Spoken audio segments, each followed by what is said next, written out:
Entrepreneurship, this is the ultimate. You start a business on your own and you go out. It's terrifying. It's wonderful. It's glorious. It's both all at the same time. You worry about it. Do I do it or don't I do it? I don't know. Do it, don't do it. It's one of these things where you're continually always caught up. And then when you finally take the plunge, you sit down there and it's like a roller coaster ride. You don't know what's going to happen. You know what? I had a couple of guest speakers come in. And so we went out and recorded this. Actually, this is a YouTube video, and it's not quite like that. But I got a couple of billionaires lined up to give you some advice about what it takes to be an entrepreneur. Let's go ahead and watch this video clip.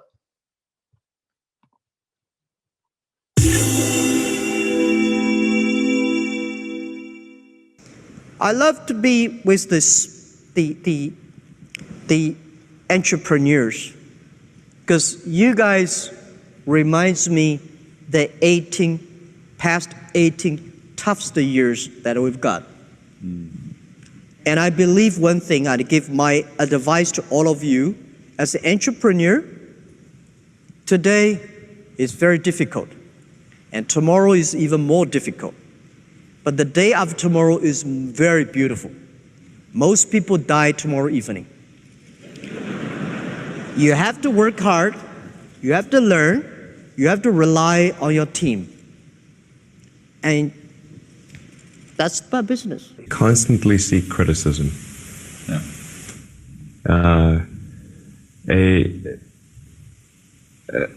A well thought out critique of whatever you're doing is as valuable as gold. And you should seek that from everyone you can, but particularly your friends. Do something you're very passionate about, and don't try to chase what is kind of the hot passion of the day. People say you have to have a lot of passion for what you're doing, and it's totally true. And the reason is because it's so hard that if you don't, any rational person would give up. It's really hard, and you have to do it over a sustained period of time. So if you don't love it, if you're not having fun doing it, and you don't really love it, you're going to give up. It's very rewarding when you work on something you think is going to make a big difference.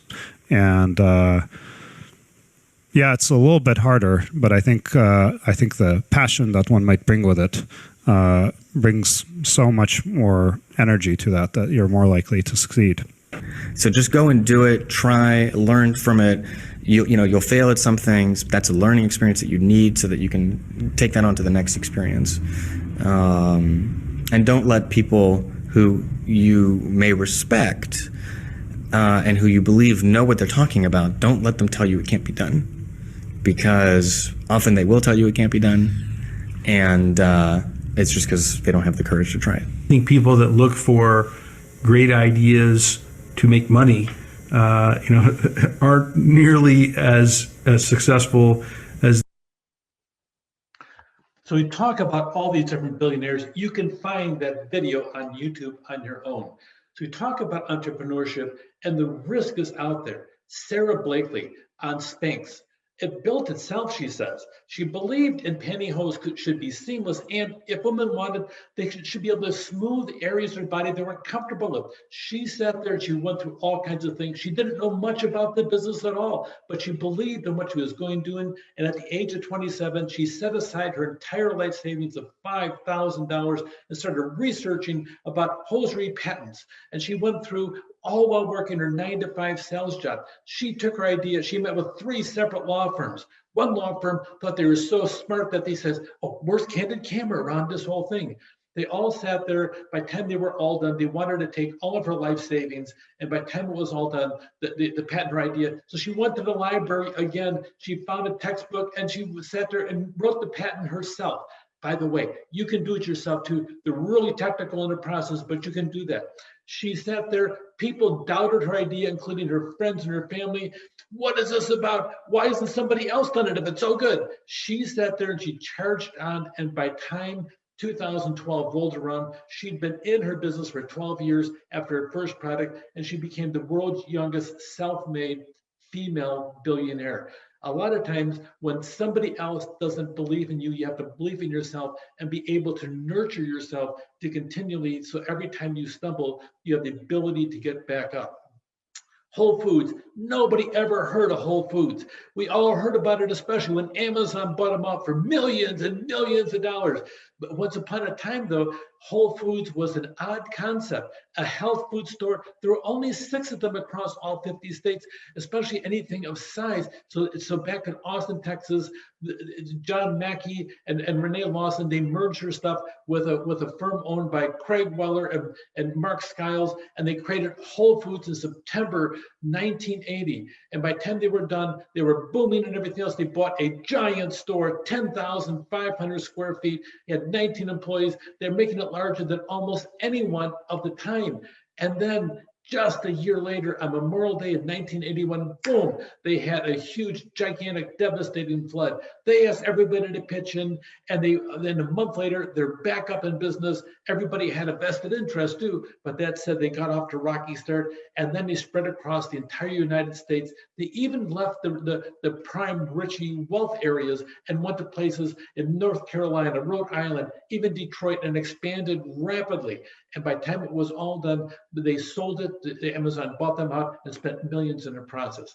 There's a couple things about the idea of being an entrepreneur, especially for those of us that are younger. I'm really young. You believe it or not, I'm probably just in my 20s. I haven't checked recently. Okay, but there's 5 reasons to start your business right away. If you don't have a mortgage or kids to take care of, it's a wonderful time. Soon as you get that mortgage, soon if you have children in your life to take care of, all of a sudden now you need to spend your time with them instead of at your business. And by the way, start a business, it'll suck away most of your time. You can survive on little funds and have nothing but macaroni and cheese and hot dogs. You can work long hours. There's no disruption to your career path if you don't have one. Okay, you have more energy and enthusiasm when you're younger, and if you succeed, you'll have long-term financial gains. But by the way, don't forget about this. The highest rate of entrepreneurship activity today is 55 to 64. A lot of people, they're retiring early from a world they sat there and get sick and tired of working for somebody else, and they're going to go start their own company with their retirement funds. So they open up business. They've opened at a higher rate than the 20 to 34-year-olds. So really, it doesn't matter how young you are, how old you are. If you want to pursue it, then pursue it. Do it, don't do it. Make a decision. If you do it, it's going to be the ride of a lifetime. Not necessarily always you may have the downs on the rail for a long time before you crawl back up the other side of the roller coaster. Take care.